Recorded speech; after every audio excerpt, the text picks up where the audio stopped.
It's the music, stupid. This just might become another little themed, ongoing thread on my channel because do the whack-a-moles, which are random. I just posted my first It's the Music, Stupid. If you don't know what that line's from, think of Bill Clinton's run for presidency, his campaign. It's the economy, stupid. We could be saying that, but no politics right here for the moment. I picked up another dozen records from my collection I just wanted to show, and it's all about the music. And, you know, whatever pressing, whatever you like, if it sounds good to you, that's all that matters. I keep saying this, and the reason I keep saying this because I never assume that everybody watching now has seen my previous videos. So people that yawn and bitch and say, we already know this, Mazzy, shut the up and get on with your showcase. Not everyone knows it, so I don't assume that. And I think if you assume that, you're a wanker. So, random records that I just picked that I've been, and I listened to these, like I did yesterday, I listened to half of the dozen. There's about a dozen here. I'll listen to most of these later today and tomorrow. One is the most famous, one of the greatest garage singles, one of the greatest singles of all time from 1966.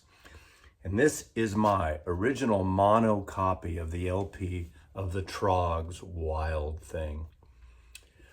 Every garage band, including my garage band, covered Wild Thing. What a great song. What a great single. What a great recording in its just garage band, that's Freudian, garage band rawness. And Reg Presley was a lead singer, recorded this when he was 21 or 22. The song was written by Chip Taylor, and Chip Taylor was a pen name he used in it. His name is Voight, last name is Voight. He is the brother of John Voight, the actor, and obviously the uncle of Angelina Jolie, who's the daughter of actor John Voight, as you know from Midnight Cowboy and many other films. This is a really great record. Of course, the other song, which Reg wrote, is With a Girl Like You, and I have a 45 of that. And it's just a fantastic song. Very pop, garage, proto-punk. We didn't call it them because we didn't know punk was going to be a thing 10 years later. Jingle Jangle, and anyway, great album. Not just the single. Okay, this is an interesting group. I got a promo from my Warner Brothers friends. This is 1978. Came on Areola Records, Sire Records put out in this country as a promo. This is Grupo Sportivo. They're a Dutch band from The Hague, kind of a new wave, power pop-ish type band. And this album, Mistakes, actually got some airplay around on FM stations and college stations actually at the time. KUSF in San Francisco was the big college station, was playing this kind of music. I Shot My Manager, I remember hearing that as one of the first songs I heard. But don't know what else to say about this, but I just put this on again recently, and I believe this has, yes it does, it has a little promo postcard that I have with my ad. Oh, it's in Mill Valley. I don't live there anymore. So if you send something, the house was torn down because we paid $200 a month for an entire house up on Mount Tamalpais, on Montesinos, and I got a postcard, and it looks like it was pinned up on a wall because there's pins on it. So I probably got this whole promo pack, maybe. Let's see. Don't remember if the single came with the album or it was a promo single or not. I don't remember. But again, from The Hague, Grupo Sportivo. I love that name. Sounds almost Italian, doesn't it? Kind of interesting, so check it out.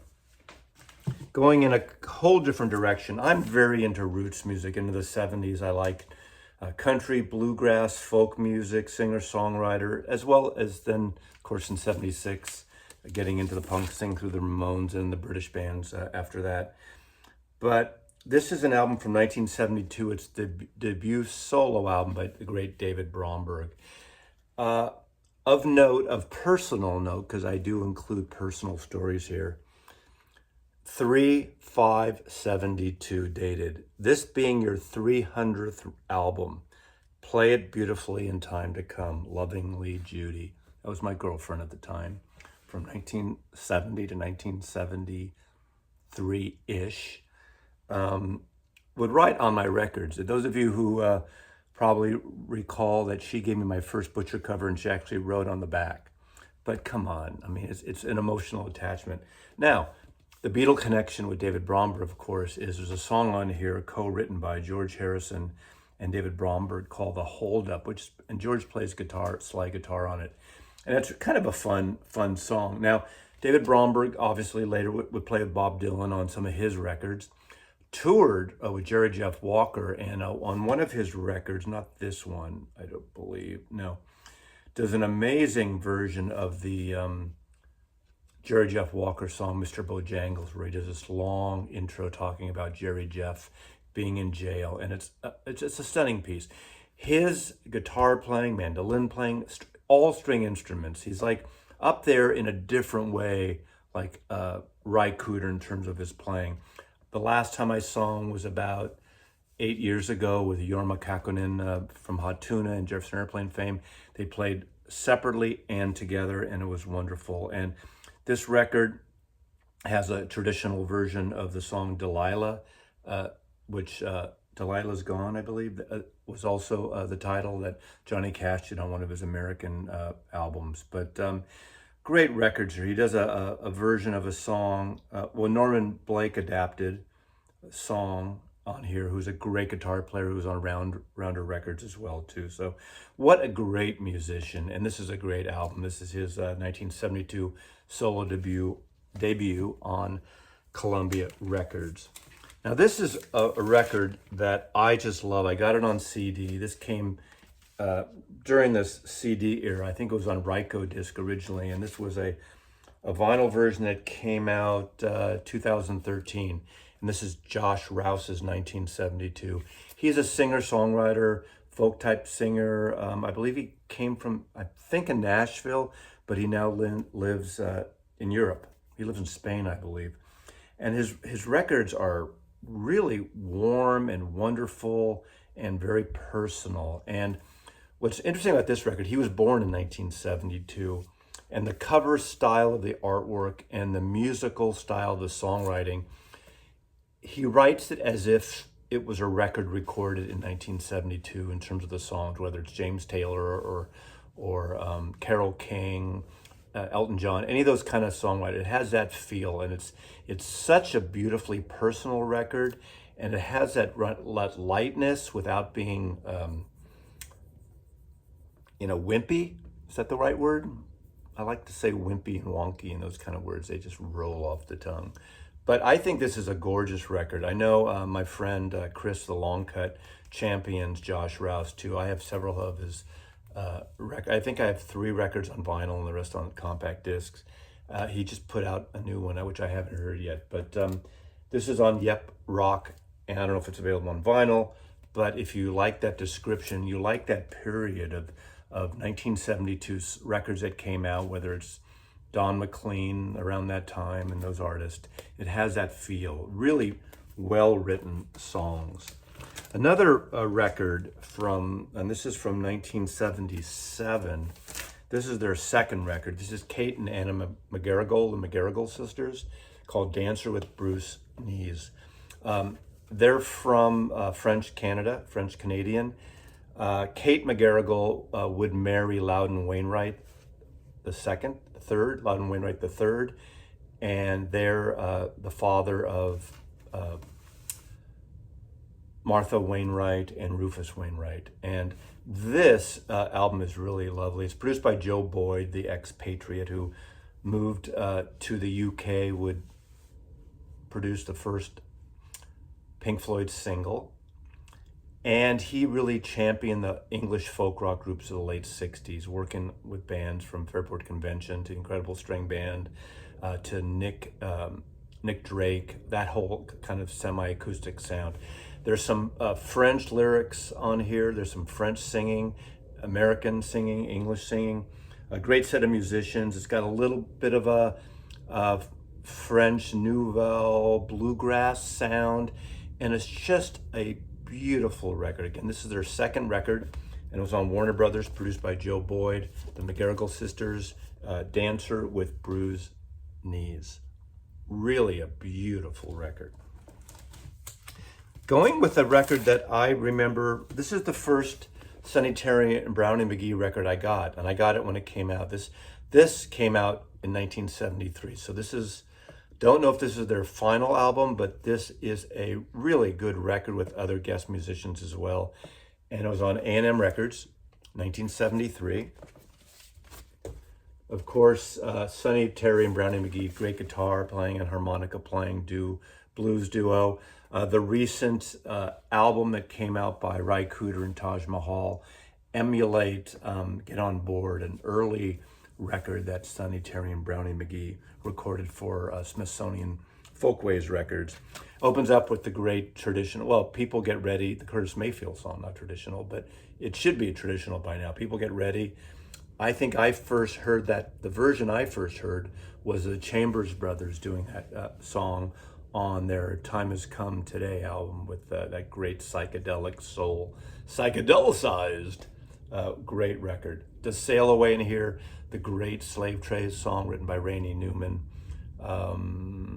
She's Gonna Make It All Right. So it's got a little bit of a bluesy gospel sense to it, sort of country blues, and really a wonderful record. A&M record, again, my original copy. Sounds, which period was this? This is probably the second. Yeah, this is this period of A&M Records. Herb Alford, Alfred's label with Jerry Moss, a great label. Going in a different direction, I just basically went through records and pulled records that I really like, and I don't show very often. I think I did show this on something, maybe it was a Whack-A-Mole, but this is a fantastic record by Robert Gordon with Link Wray. It's rockabilly to the hilt, and it's really a great sounding record, and it's a tight record. You got that great kind of twangy rockabilly lead guitar of Link Wray with this baritone type of voice by Robert Gordon. They made 2 or 3 records together. The second one was a black and white cover, and it starts with this great cover of a classic song, Red Hot. My gal is red hot, your girl ain't diddly squat. I don't think I've ever said diddly squat on my channel, so that's a first. You heard it here right first. They also do a great cover of the Cochran song, Summertime Blues, famous song. But you know, there's great rockabilly fast stuff. There's some ballads, and it's really a fantastic record. This is 77, I believe. Yeah, 1977 on Private Stock Records. If you see this record in the bin, if you see the black white in the bin, I think they're not outrageously expensive. I don't know, depends, your mileage may vary, but it's really it's a fun party record and really well recorded. So there you go. Who produced this? Richard Gauthier, don't know him. Recorded Plaza Sound Studios, 1977 in New York City. Fantastic record. Okay, let's go back in time again. Again, I'm not going in any order. I remember, obviously, a lot of us at a certain age, and anyone who's into garage band music, band music from 1965, 66, all those garage singles, No Pushin' Too Hard by the Seeds. One of the all-time great psychedelic garage singles. I think it was on the Nuggets collection that Lenny Kaye put out, originally for Elektra Records, and Sire reissued it. And I had that single, and then I got that first Seeds album. But I remember being with my parents down the peninsula from San Francisco by Stanford University, and there was a little kind of strip mall, outdoor mall, with a record store. And I went in it and I saw this cover. And I knew the Seeds. I thought this was a fantastic psychedelic cover. And is this 1968 or 69? I'm getting that wrong.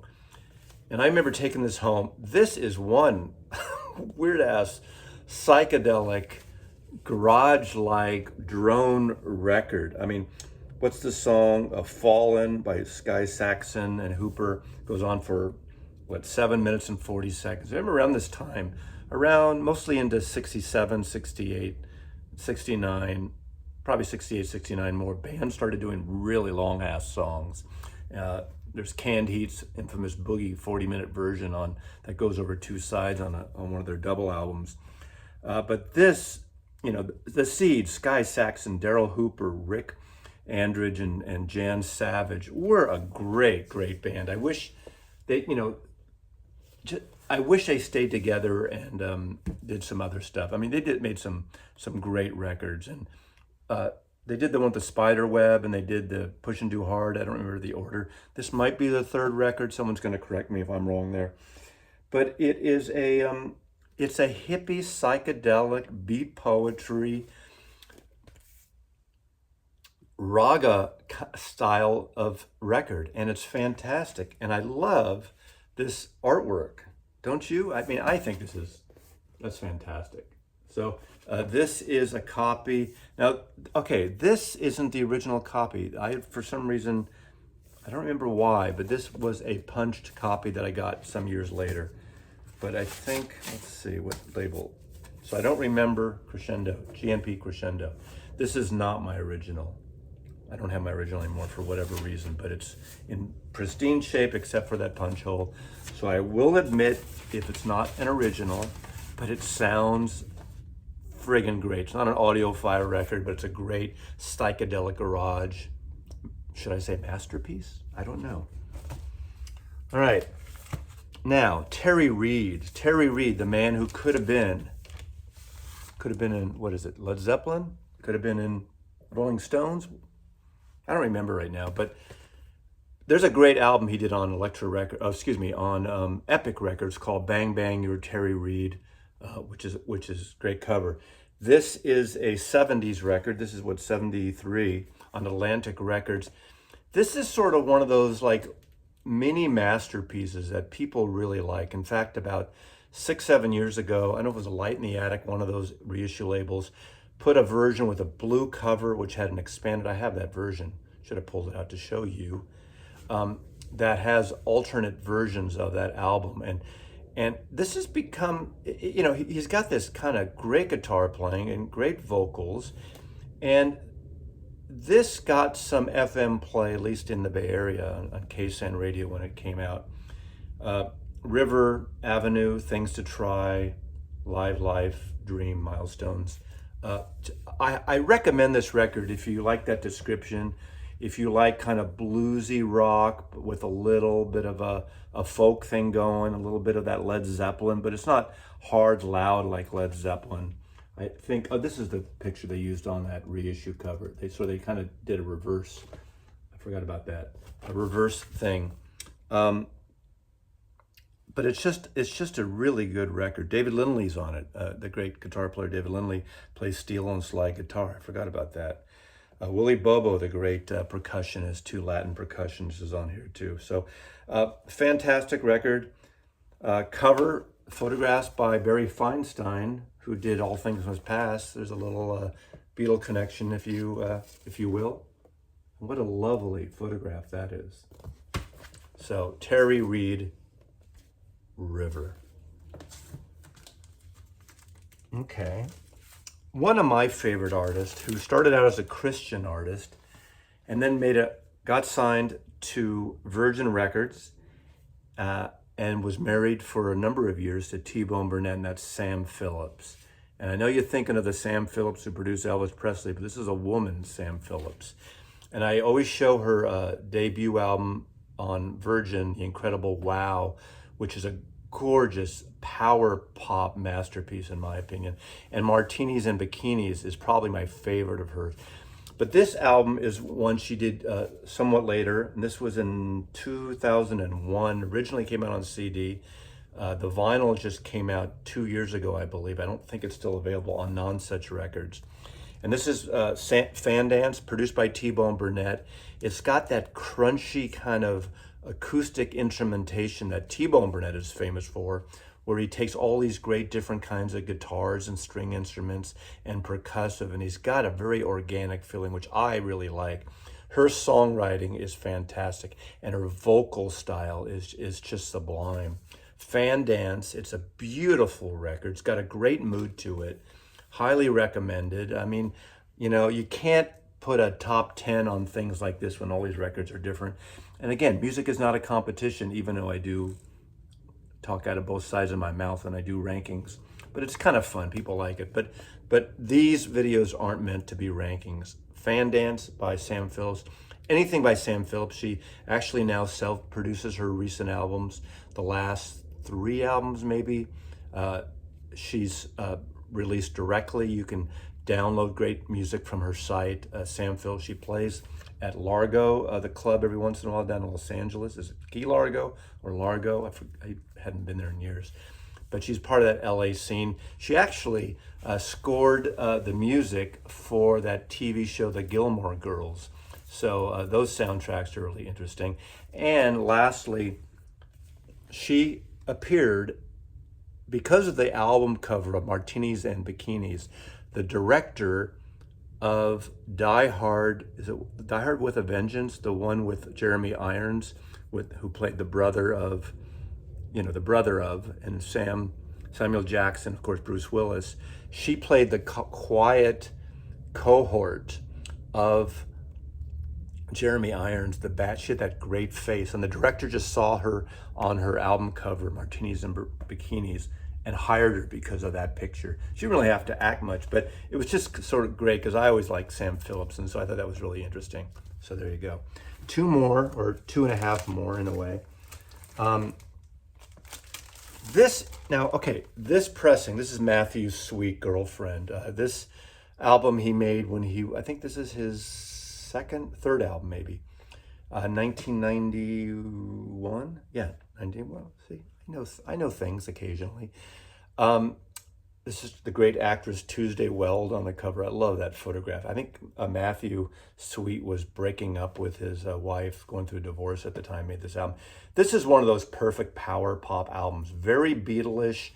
It's got a little bit of the 1965, 66 sound, the recording of the Beatles, revolverish in terms of the guitars and just the sound of the production.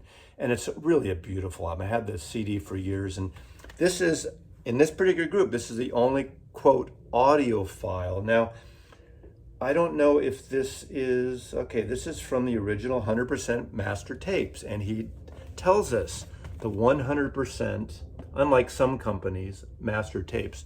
This is Shane Bittner, Intervention Records down here just south of Seattle. Intervention has done the Fly and Breeder Brothers reissue. They do the Stoughton covers like the Tone Poets and like Acoustic Sounds, but he does all analog unless he specifies. I think he did a couple of records that are from digital sources, so obviously those are going to be digital. This is a double record that has the extra tracks that were on the expanded CD. I can't remember if this is 45 RPM or 33. I can't remember right now, but it sounds fantastic. If you like power pop, I think he put out also 100%, what is it called? I think he put out at least 2, maybe 3 Matthew Sweet records on Intervention, and it sounds great. You can't get this record. I don't know if it came out on vinyl in the 90s. If it did, it was probably badly pressed and probably not, the mastering's probably not so great because that was the CD era. But this, if you like this music and you like this kind of power pop, neo-psychedelic, proto-psychedelic, Beatlesque power pop by Matthew Sweet, this is a fantastic, fantastic record. And lastly, 2 records, 1 album and 1 promo live record. This is the debut album by Southside Johnny and the Asbury Jukes, a protege of Bruce Springsteen. There's a couple songs on here from Bruce Springsteen. This is produced by Miami Steve Van Zandt, who plays played and plays and played again with Bruce Springsteen. Southside Johnny it's reminiscent to Springsteen, but around this time when this album came out, their first two albums, I saw them live 4 or 5 times. And one of the great bands with horns, a real blue-eyed, soulful sound. And the opening track, there's horns, there's strings on some of the tracks, but the opening song, I Don't Want to Come Home, written by Steve Van Zandt, is a heroic, one of the great openers of any record. It soars. Every time I put that out, I blast it and I smile and I love it to death. There's a Solomon Burke song here, Got to Get You Off My Mind. So there's a great soulfulness to the Asbury Jukes. Lee Dorsey's song, The Fever. The Fever, I first heard here, and then Springsteen played it live. And at the time, Springsteen had not recorded it in a studio version, at least released. And this was the first version, and it's got this great groove to it. This band had a great, funky, soulful rock and roll groove to it, and they were so amazing. This record especially, this is their best record. Sweeter Than Honey, another Steve Van Zandt song. It Ain't the Meat, It's the Motion, that's an old cover song. Oh God, it's so good. And it ends up with a Bruce Springsteen song, You Mean So Much to Me, Baby, which is sung with the great Ronnie Spector of the Ronettes. And it's a fantastic closer. This is a great rock and soul record. And I'm showing this because at the time I was so into the Asbury Jukes and Springsteen that from my Columbia rep, I got this. And this was never officially released at the time commercially. Jukes at the bottom line, a demo record for sale. This was not commercially available. Radio stations played it. And I get a lot of the songs from this album, but live, including like Having a Party, which they cover. Is that Sam Cooke song, I think. But it's such a great, of course, it's a white label promo. Yeah, Sam Cooke song, Having a Party. And this is a great live record. Seeing them in the club at the Savoy Tivoli in San Francisco and at several clubs around the city. One of the great live bands, they Burn Bright. He's still playing around, but they had like 2 or 3 friggin' great records on Epic Records, offshoot of Columbia, sister label of Columbia. And these are really good. If you like that description again, highly recommended. Pick this up. It's not an expensive record to pick up, and it sounds friggin' fantastic. Asbury Jukes, Asbury Park. You all know that. Bruce Springsteen, right? So thanks for watching. It's the music, stupid.